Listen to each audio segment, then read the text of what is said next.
আমরা এখন শুরু করব চ্যাপ্টার 11।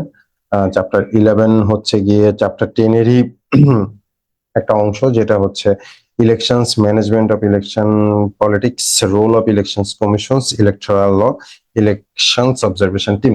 আমি যেগুলা গতবার বলে ফেলেছি সেগুলো, অর্থাৎ 10, 11 একসাথে। যেমন 11 প্রশ্ন আসছে 37, 43-তে, গণতান্ত্রিক প্রক্রিয়া নির্বাচনের গুরুত্ব। সেম কোয়েশ্চেন এবারও আসবে, বারবার বলে দিচ্ছি।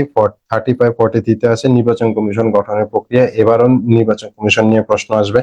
উপজেলা নির্বাচন নিয়েও প্রশ্ন আসতে পারে। 35, 41, 43 তিনটা বিসিএস এর প্রশ্ন আসছে। সংবিধানে বর্ণিত নির্বাচন কমিশনের সাধারণ দায়িত্বগুলি ব্যাখ্যা করুন। 36, 41 আছে সুষ্ঠু নির্বাচনের ক্ষেত্রে পর্যবেক্ষক অর্থাৎ অবজারভেশন টিম, তাদের ভূমিকা কি। 37 আসছে দুর্নীতি দূরীকরণ, নির্বাচনী ব্যয় হ্রাসকরণ একটি মহা ওষুধ। এটা একটা গুরুত্বপূর্ণ প্রশ্ন, এটা কঠিন হবে, আমি আনসার করার চেষ্টা করব। 36 এ হচ্ছে ইউনিয়ন পরিষদ নির্বাচন 2016 পর্যালোচনা। 35 এ আসছে 2001 থেকে সংসদে একজন সদস্যের নির্বাচনের ব্যয় ধারাবাহিক চিত্র।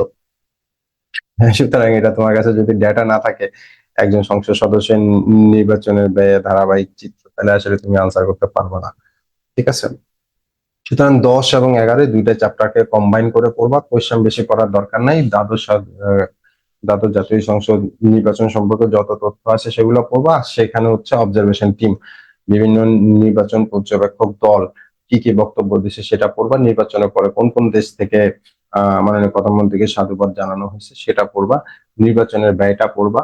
উপজেলা নির্বাচন পড়বা, কতটা নিরপেক্ষ ছিল, এটার একটা আনসার রেডি করবো। তাহলে এখান থেকে তুমি প্রশ্ন পাবা। আর হচ্ছে নির্বাচন কমিশন, সংবিধান থেকে পড়ে ফেলবে এবং নির্বাচন কমিশনের বর্তমানে যে সকল মহোদয়রা আছেন তাদের নামটা পড়বা, তাদের গঠন পড়বা।